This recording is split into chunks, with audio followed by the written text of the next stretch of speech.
desde allí nunca te fuiste de mi vida. Gracias, papá. Gracias por ese abrazo que me diste en su momento, por darme fuerzas en mi desfallecimiento. Gracias, papá. Padre, recibo tu amor incomparable, tu respeto y tu valor que me inspiran a ser un mejor humano y un mejor amigo cada vez.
Si hay algo que no sabes,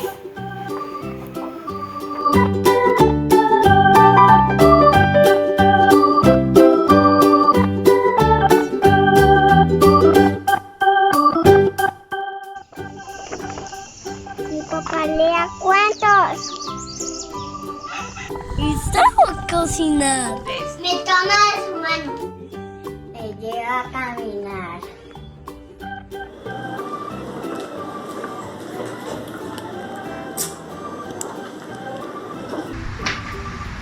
Yo me siento muy segura Porque tengo a mi papá. Me lleva al parque. Nadie es como mi papá.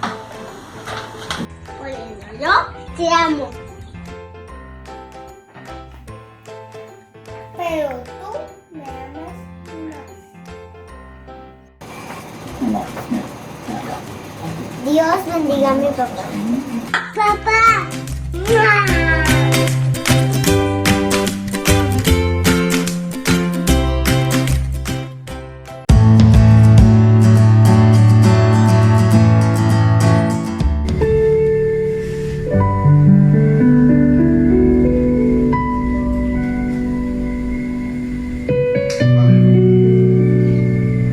Gloria al Señor. Dios no tiene un libro de cuentas para cada hombre en el que al cabo del tiempo le pase factura. Pues la intención de Dios no es cobrar por toda falta cometida, sino declarar justo a todo aquel que responda a la palabra de sus promesas. Pues esa es la única manera como el hombre terminará siendo justificado. Esta es la Iglesia Bautista de la Fe en Cali, Colombia, y este es el tercer sermón de la serie Promesa y Compromiso. Quiero invitarte para que abras tu Biblia en la carta del apóstol Pablo a los Gálatas, capítulo 3. Leamos el versículo 15 en adelante. En la Nueva Traducción Viviente dice el apóstol Pablo: amados hermanos, el siguiente es un ejemplo de la vida diaria. Así como nadie puede anular ni modificar un acuerdo irrevocable, tampoco en este caso. Dios ha dado las promesas a Abraham y a su hijo. Y noten que la Escritura no dice a sus hijos, como si significara muchos descendientes. Más bien dice a su hijo, y eso sin duda se refiere a Cristo. Lo que trato de decir es lo siguiente, dice el apóstol Pablo, verso 17. El acuerdo que Dios hizo con Abraham no podía anularse 430 años más tarde, cuando Dios le dio la ley a Moisés, porque Dios estaría rompiendo su promesa. Pues, si fuera posible recibir la herencia por cumplir la ley, entonces esa herencia ya no sería el resultado de aceptar la promesa de Dios. Pero Dios, por su gracia, se la concedió a Abraham mediante una promesa. Una promesa. Verso 19. Entonces, ¿para qué se entregó la ley? Y él mismo responde: fue añadida a la promesa. Añadida a la promesa, para mostrarle a la gente sus pecados. Pero la intención era que la ley durara solo hasta la llegada del Hijo prometido. Por medio de ángeles, Dios entregó su ley a Moisés, quien hizo de mediador entre Dios y el pueblo. Ahora bien, un mediador es de ayuda si dos o más partes tienen que llegar a un acuerdo. Pero Dios, quien es uno solo, no usó ningún mediador cuando le dio la promesa a Abraham. Verso 21. ¿Hay algún conflicto entonces entre la ley de Dios y las promesas de Dios? De ninguna manera. Si la ley pudiera darnos vida nueva, nosotros podríamos hacernos justos ante Dios por obedecerla. Pero las Escrituras declaran que todos somos prisioneros del pecado, así que recibimos la promesa de libertad que Dios hizo únicamente por creer en Jesucristo. Aleluya. Dios bendiga esta palabra en nuestro corazón. La Escritura muestra el verdadero camino hacia la justificación cuando dice que el justo por la fe vivirá. Vivir por fe es la seguridad que siente el hombre al depender y atenerse nada más que a la palabra de Dios y a la obra de Dios. A eso se le llama gracia y viene como resultado de una vida de fe.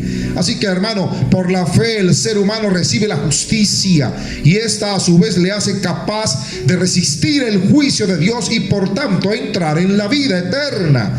Pero esa fe no es una prestación que implique mérito, pues de ser así, era perfectamente posible unir la ley con la fe como camino de salvación.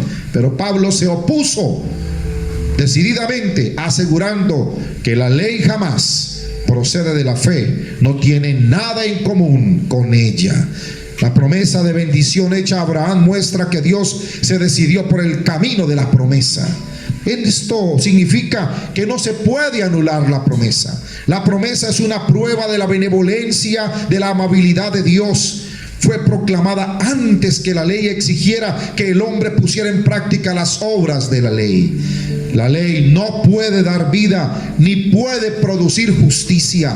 No puede pues entonces competir con las promesas. Las promesas siguen y seguirán siendo el único camino salvador de Dios. Aleluya. El creyente es el que recibe la herencia de Abraham. La herencia prometida la da Dios a partir de la fe en Cristo Jesús. La fe en Cristo Jesús no es pues solo la forma y modo en que se concede el bien prometido, sino el principio a partir del cual nos llega la herencia de Dios. La fe está ahora a nuestro alcance como un bien salvador. La fe de cada uno es la condición indispensable para que Dios le conceda el bien prometido a la humanidad. Si usted y yo tratamos de vivir la vida cristiana en nuestras propias fuerzas, lograremos solo lo que seamos capaces de hacer. Al comprometer Dios su palabra con una promesa, nos trajo una nueva creación. ¿Qué nos trajo el cumplimiento de la promesa? Permítame mencionarle 3 bendiciones que trajo el Señor al cumplir su promesa. Lo primero que nos trajo fue el poder de su presencia. El poder de su presencia. En Lucas capítulo 24, Jesús describió al Espíritu Santo como la promesa del Padre, un regalo que cada uno de ellos recibiría cuando terminaran los días de Jesús sobre la tierra. La presencia del Espíritu era tan vital que les ordenó esperar en Jerusalén hasta que Él descendiera. Después de la llegada del Espíritu Santo, cada uno de ellos sería revestido de un poder divino, capacitados, equipados para obedecer su plan. El Espíritu Santo es una persona. La Biblia nos menciona que el Espíritu Santo conoce los pensamientos de Dios y los revela a los creyentes. Ejerce su voluntad en la distribución de los dones a los creyentes, pero también está lleno de amor y actúa como nuestro consolador, ayudador, maestro y guía. Él es omnisciente, pues lo sabe todo. Es omnipotente, pues todo lo puede. Fue enviado por el Padre para vivir adentro de cada uno de los creyentes. Eso nos va a separar del mundo incrédulo y nos va a dar una garantía, la garantía que le pertenecemos al Señor para siempre. Él no solamente sabe compensar al Padre y pensar como piensa el Padre, sino a toda hora sabe hacer su perfecta voluntad.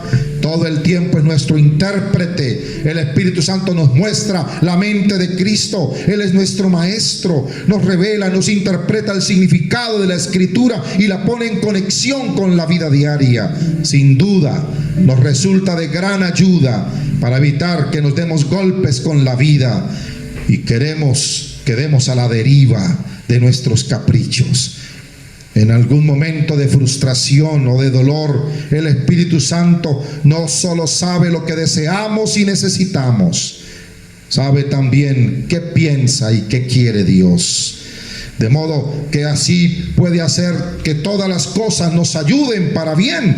A medida que nuestra fe va madurando, vamos viendo al Espíritu Santo actuar en todas las áreas de nuestra vida. Nos pondrá en contacto precisamente donde Dios viene trabajando para unirnos a Él. ¿Qué nos trajo el cumplimiento de esa promesa? No solamente nos trajo el poder de su presencia, nos trajo también la convicción de los que creen a pesar que nada ven. Bendito sea el Señor. En los momentos difíciles podemos llegar a sentirnos frustrados, impotentes, y nos va a surgir la pregunta: ¿cómo mantenernos firmes en la fe? ¿Cómo confiar en las promesas que Dios nos ha dejado en su palabra? La tarea consiste entonces en luchar mentalmente para no ceder. Algunas personas viven afanados para mantenerse firmes, pues el enemigo es poderoso, el enemigo es obstinado, y si no entendemos el poder que hay en nuestras vidas por medio de Cristo Jesús, podemos resultar derrotados muy pronto. Pero Dios tiene un plan para nuestra vida. Por eso nos ha dado una promesa. El poder que necesitamos está disponible por medio del Espíritu Santo. Tenemos el poder para decirle no a la frustración, no a la ansiedad, y la capacidad para decirle sí a la alegría, sí a la esperanza, sí al amor. Por ello es clave rendir nuestra vida a Jesucristo. Él es la única persona que nos conoce de manera absoluta y nos ama incondicionalmente. Hay que renovar la mente y pensar desde la perspectiva de Dios. En el cielo no hay desempleo, en el cielo no hay depresión, en el cielo no hay enfermedad. Si se quiere vivir en victoria espiritual, es necesario desconectar nuestra lógica humana hasta la misma razón. Yo necesito el espíritu de fe para vivir aquí en la tierra. De ese modo aprenderé a ver la vida exactamente como la vería el Señor. Dios creó en este universo dos dimensiones, una natural y otra sobrenatural. A la natural se llega a través de los sentidos, pero a la sobrenatural se llega por medio de la fe. La fe es lo que te lleva a todo lo que Dios tiene. La vida de fe es la vida establecida sobre las promesas de Dios. La persona que vive según el espíritu de fe es aquella persona que mantiene la calma en cualquier circunstancia, sabiendo que la palabra de Dios tiene la respuesta indicada. El espíritu de fe nos santifica interiormente, pone la verdad en nuestros pensamientos, la santidad en nuestros afectos, el mérito en nuestras acciones, por insignificante que sean en sí mismas. Es por medio del Espíritu Santo, que amaremos lo mismo que Dios ama, y precisamente porque lo ama, despreciaremos lo que Él desprecia. Amor y odio, temor y deseos, todo estará en nosotros en perfecto orden. El salmista en el capítulo 116:10 describe que tener fe sin el espíritu de fe es tan deficiente como tener fe sin obras. Y en esa instancia la fe no puede salvar. El verbo en el griego se traduce como confesar. Significa literalmente decir lo mismo que dijo el otro. La confesión estará siempre relacionada directamente con la palabra de Dios. Confesar es decir lo mismo con nuestra boca que Dios ha dicho en su palabra. Es hacer coincidir las palabras de nuestra boca con la palabra escrita de Dios. En el Salmo 116, verso 10, dice el salmista: creí, por tanto pude hablar. Aleluya. Y Pablo lo va a repetir en 2 de Corintios 4, cuando dice: creí, por lo cual también hablé. Hermano y amigo, nosotros también creemos, por lo cual también hablamos. La fe que no habla es nacida muerta. Toda la Biblia enfatiza que hay una conexión directa entre nuestra boca y nuestro corazón. Lo que sucede en uno no puede estar separado de lo que sucede en el otro. Por eso Jesús en Mateo 12 va a decir que de la abundancia del corazón nos va a hablar la boca. En otras palabras, la boca es la válvula de escape del corazón. Lo que escape por esa válvula indica lo que el corazón contiene. Y en el capítulo 10 de Romanos, Pablo, definiendo el requisito básico de la salvación, pone el mismo peso sobre la fe del corazón que sobre la confesión de la boca. Y él dice: cercana está la palabra en tu boca y en tu corazón. Esta es la palabra que predicamos, que si confesares con tu boca que Jesús es el Señor y creyeres en tu corazón que Dios le levantó de los muertos, serás salvo. Porque con el corazón se cree para justicia, pero con la boca se hace confesión para salvación. Amigo y hermano, mediante el Espíritu Santo podemos considerar los honores y los oprobios, la pobreza y las riquezas, los placeres y sufrimientos, no a la luz de nuestra razón y pensamiento del mundo, sino a la luz infalible de la verdad revelada, que nos hace ver y juzgar todas las cosas como Dios las ve y las juzga permanentemente. ¿Qué nos trajo entonces el cumplimiento de las promesas? No solamente nos trajo el poder de su presencia, no solamente nos trajo la garantía de salir vencedores viendo donde nadie puede ver, sino que también nos trajo el carácter que tienen todos los redimidos en la tierra. La vida exige decisiones. Aceptar a Jesús es ir a Él sin condiciones. Jesús es la luz que ilumina nuestro caminar, nuestro guía por senderos de paz, de justicia, de libertad, de amor y de paz.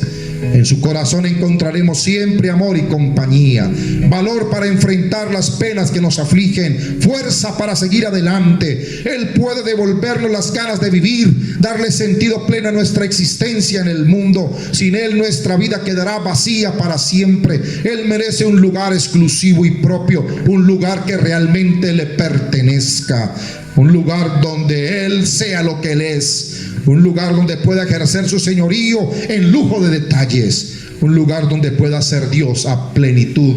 Ese lugar se llama tu corazón. Tenemos que pensar mucho en estas palabras de Jesús y confrontar con ellas nuestro ser y nuestra vida. Solo Dios permanece en su verdad y en su amor. Si nos decidimos por Dios, que sea para siempre y con todo lo que somos y con todo lo que tenemos. Dios sabe que somos frágiles, que somos volubles. Por eso nos ha dejado su Santo Espíritu. Él es el único que puede sostenernos en nuestra decisión. Por eso debemos orar constantemente e implorar su ayuda. Jesús dijo en Mateo capítulo 20: el que ustedes quieran ser grandes, que se haga grande entre ustedes y servidor. Si alguno de ustedes quiere ser el primero, que se haga el esclavo absolutamente de todos. El que quiera ser grande, que se haga pequeño. El que quiera ser el primero, que el más importante, que se ponga en el último lugar. Esta es la paradoja del reino de Dios que vino Jesús a instaurar entre sobre nosotros. La paradoja que estamos invitados a hacer realidad en nuestra vida. Todo lo contrario de lo que nos ofrece el mundo. Todo lo contrario de lo que la sociedad de éxito nos exige. Hacernos pequeños, colocarnos en el último lugar, es parecernos un poco a Jesús, que siendo Dios se atrevió a hacerse hombre como nosotros y vivir como tal. Hacernos pequeños y colocarnos en el último lugar para servir a los otros con lo que somos y tenemos, es parecernos un poco a Jesús, que vino a nuestro mundo no a ser servido, vino a servir y a dar su vida en rescate por muchos. No es una tarea fácil. Nuestra naturaleza humana prefiere estar arriba que estar abajo, ocupar el primer lugar que el último, ser importante a pesar del mundo. Pero Dios nos invita a que podamos servir y honrar a los demás. No es una tarea fácil, pero es una tarea posible. Si no lo fuera, Jesús jamás lo pediría. Aleluya. Si no lo fuera Él mismo, no habría podido realizarlo en su vida. Y bien sabemos que sí lo hizo, y con lujo de competencia. No se puede ser discípulo de Jesús a la distancia. Es necesario asumir sus opciones y correr sus mismos riesgos. Seguir a Jesús es ir por donde Él va, es hacer todo lo que Él hace, es no abandonarle jamás, es imitarle en todo lo posible. Dios nos ha dado su Espíritu Santo para reproducir exterior e interiormente todas las virtudes de Jesucristo: su pobreza, sus sufrimientos, su oración, su bondad. Ser otro Jesucristo es el punto de llegada, y no se llega así de golpe. No importa dónde se encuentre usted en este momento, Dios sabe lo que hay en su corazón y espera que usted acuda a Él en busca de su ayuda. Cuando vivimos del poder de las promesas, vamos a gustar de las cosas sagradas. Ellas nos darán acceso al poder y a la gloria del Señor. El apóstol Pablo aseguró que Dios ha preparado para los que aman cosas que nadie ha visto, ni oído, y ni siquiera pensado. Nuestras convicciones no se ven, se creen. Dios nos llama a creer lo que no se ve. Fuimos predestinados para creer lo invisible de Dios. Cuando el Señor nos dijo que el justo por la fe vivirá, nos prometió que si caminábamos por lo que creíamos, íbamos a ver lo que no existía. Es cuando estamos seguros de su presencia que le seguimos y anhelamos vivir atentos a su voz. El Espíritu Santo es el experto en pedirnos que sigamos lo que no vemos. Para el cristiano que no ha entrado en esta dimensión del Espíritu Santo, es difícil seguir lo que no puede ver. Pero para los que andamos en pos del Espíritu, es tan fácil como respirar. Dios nos ha invitado a movernos en la dimensión de sus promesas y compromiso. Mientras busquemos las cosas que no se ven, veremos cómo las mismas leyes de la naturaleza terminarán por someterse a las leyes del Espíritu. Aleluya. Al creer en las promesas de nuestro Dios, que en medio de la escasez podemos percibir que se aproxima la abundancia. En medio de la enfermedad podemos percibir que la sanidad viene de camino. En medio del desierto podemos percibir que la tierra prometida en cualquier momento en el horizonte aparecerá, porque Él lo dijo, Él lo cumplirá. Como creyentes debemos tener los ojos puestos en Jesús. Él es autor y consumador de la fe. Así tendremos la confianza de que todo lo que nos suceda, escucha, hermano y amigo, todo lo que nos suceda, absolutamente nada será por casualidad. Aleluya. Padre, te alabo y te bendigo, te exalto, te glorifico, te doy gracias, Señor, porque tú eres bueno, porque para siempre es tu misericordia, porque tú un día diste una promesa al hombre y has cumplido al cabalidad cada una de tus promesas. Exáltate en nuestra vida, glorifícate en nuestros tiempos. Te pido, Padre, que tú seas permitiendo que cada persona pueda ser consciente que lo tiene todo para llegar a ti, para reconciliarse a ti, para llegar en busca y en pos de lo supremo. Exáltate en nuestras vidas. Concede que tu paz, tu amor, tu misericordia y tu gracia sea con la humanidad entera. Glorifícate en la vida de tu iglesia y permite que cada día podamos ser llenos de la unción de tu Espíritu Santo por el poder de tu palabra. Permite que podamos movernos en fe, en la autoridad del Espíritu Santo y en el poder de tu gloria. Con acción de gracias te pedimos, Padre, una bendición en esta semana 26, y que la humanidad entera pueda ver tu misericordia y la iglesia disfrutar las riquezas multiformes de tu gracia en Cristo Jesús. Aleluya. Amén. Que Dios te bendiga, iglesia. Dios te bendiga, amigo y hermano. La paz del Señor camine contigo. Gracias y paz para todos.